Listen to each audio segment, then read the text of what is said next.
Right, it's the end of January 2019, and we're sitting here with Mr. Ernie Trautmann, Vice President of HINO Trucks South Africa.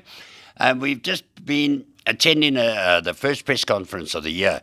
And Ernie, I've got to say to you that it was really enlightening sitting listening to you, and it came from the heart. The other night I was sitting down, and funny, you kicked off with outside influences like Trump, Brexit, and all that are dominating the world headlines. So the other night I was sitting up, and I was really disillusioned. My spirit was quite down because I looked at all the problems around us. We've got the Basasa revelations coming out through the whistleblower in the Londo Commission, and everyone's corruption, and Trump is putting 800,000 people out of work to build a wall, and Brexit is falling apart and not falling apart, and Zimbabwe is in flames again, and it gets you down. It's hard to be optimistic in that sort of climate.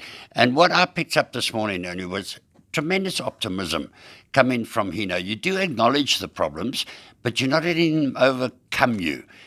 What is your main message to the transport industry outside there for 2019? I picked up a very positive message from you this morning.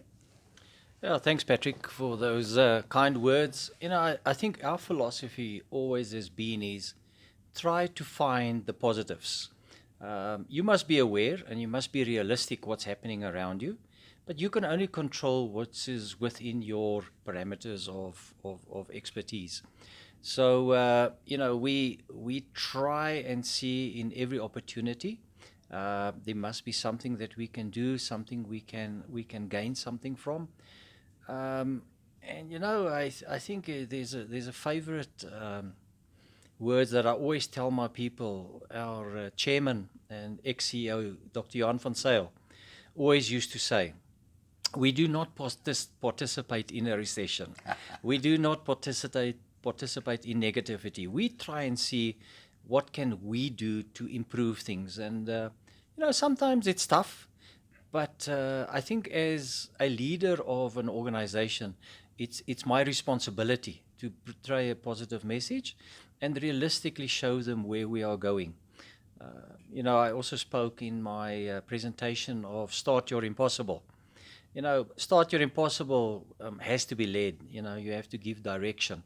And that's my personal goal in terms of Start Your Impossible, is to allow people then to do the things that they see fit in trying to do things a bit differently and in a positive way. Well, I tell you, it came out really fantastic. The video you showed of the eagle there was, we've got to start pulling our hair out and cutting our nails, so like an eagle did. We're going to get hold of that video and hopefully publish it on our site. Not hopefully, if we can get hold of it, we'll definitely publish. One of the positive things that you're doing, you mentioned a lot of new things. One is into Africa, that South Africa, you have got 4 territories already, 4 countries that you're responsible for. You're doing like a pilot project with 4 others, and then you could lead to responsibility for the supply of product into the total Africa continent. That's a huge move, Ernie. Yes, I want to put that in perspective. Last year we did a project where we produce trucks for 4 African countries in our plant in Durban. That's gone extremely well. Both the customers and the distributors there are happy how it's gone. Our dream obviously is to expand the volumes into more countries, and then eventually is to supply the whole of Africa with HINO trucks, which is a reality. We are able to do that, and we have the capacity to do that. And up to now, that's been supplied out of Japan. You will take over that supply line from South Africa. Yes, I don't want to upset my colleagues in Japan, and obviously we have plans to do that.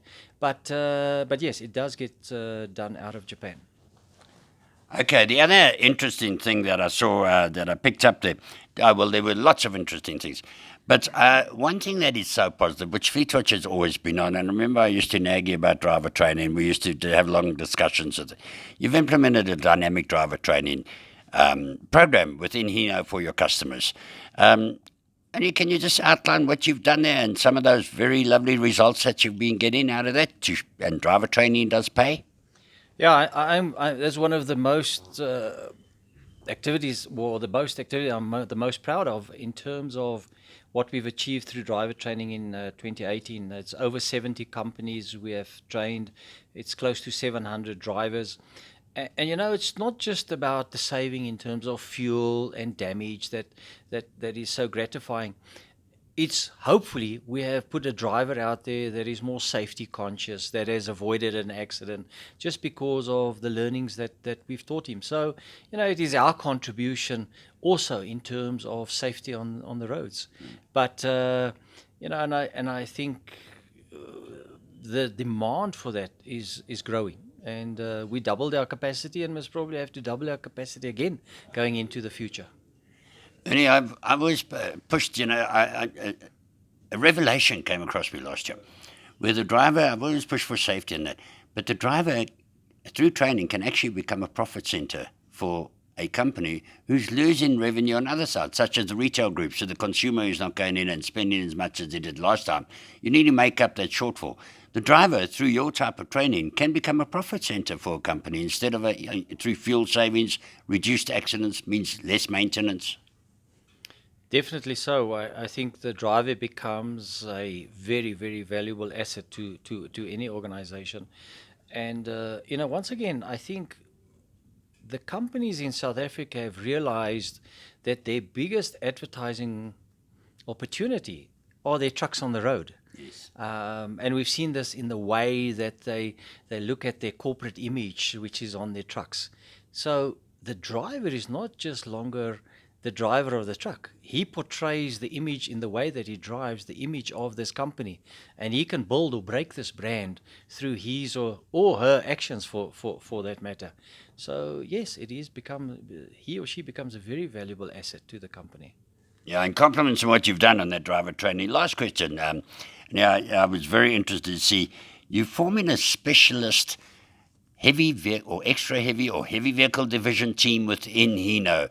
This will be the first time that type of accent has been placed on that sector. Why is that? I just give a clue. FleetWatch always said the long haulier is very different to the short haulier, different cultures, etc. But you are forming that division. What's the rationale behind that, and where do you hope to go with that division? If you analyze our business, it's very clear that HINO is a very strong player in the medium and heavy commercial market. Our staff at HINO South Africa are very comfortable with those two segments. Our dealers are very comfortable with dealing with those customers. As we want to grow our business towards 2025 and introduction of products that can go into that market, we've realized that we cannot do it with the same people. We need to specialize. It is a totally different game in which we play. And therefore, to try and do it with our present staff and dilute that effectiveness of them, we have made a conscious decision to specialize and start building that division within our organization to give those customers the support that they need going forward. And we will start with that pretty soon.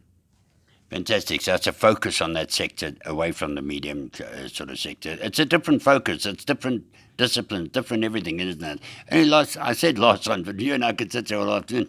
The one that I did also want to ask you, HINO Finance, you said something around there, and please, I need clarification, will now become a registered bank or something? Because there's a lot of accent on in-house finance in the trucking industry. Can you just give us that and then add to that your prediction for the year? I see you are expecting some growth, talking total market, not just expecting some growth. You outlined that it'll be a short year because of the elections and that. Everyone will be concentrating on that, but you are still predicting some growth for the year. So just a clarity on the HINO Finance section, and if so, your prediction for the year ahead. Yes, in the last 3 years, we've worked quite closely with Toyota Financial Services and brought HINO into that fold. This has been so successful that we actually now want to fully fledged HINO financial support structure from TFS. So it's much more specialized. Once again, it's the same as what we spoke about earlier. It's a very specialized field. It is different from financing passenger and light commercial cars. So the whole operation will change to be able to support customers in the truck segment of the market, and that focus to support them in that segment of the market. Yeah, in terms of the growth for the market, the market ended up quite surprisingly for us, just under 27,500 for last year, which is slightly up on the previous year, or about, not slightly up, but about 4.6% up. We expect the market to be around 27,500, with the first half of the year up till the election being quite slow, and then an acceleration towards the end of the year again. So similar to last year, you mentioned the first 6 months are slow, and then you went like a train in the last 6 months.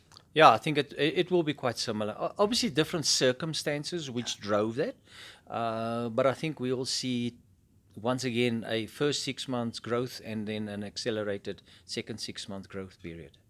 Well, Ernie, from FleetWatch, I just want to say congratulations on a huge optimistic outlook and positive outlook you've put without ignoring the realities. I was very pleased to see you kicking off with some of those harsh realities you're facing as well. It's got to be borne in mind. Many people, when you point that out, say you've been negative. I don't think so. I think you've been realistic. And also, your optimistic outlook for you, the customers and the dealers. A lot of benefits that you're not going to spell out. Joe will also be writing on this. And I just want to wish you all the best for 2019. I remember I didn't think you were the right man at one stage. We had a running. But I apologize publicly. This man has taken HINO through the roof and continued to do so. And we love you, Ernie. And all the best for 2019. May all those wonderful plans of yours come true. And right up to 2025, you were looking ahead. So thanks very much, Patrick. And, thanks for your support. I think your creation of awareness in the industry is very important. I think that you do unbelievable work around safety, and I think that is the buzzword going forward. Is how do we make transport safer on the roads from a trucking point of view? And you can rely on our support for that. Thank you. Oh wow! On that, we'll have a great ending. God bless you, Ernie.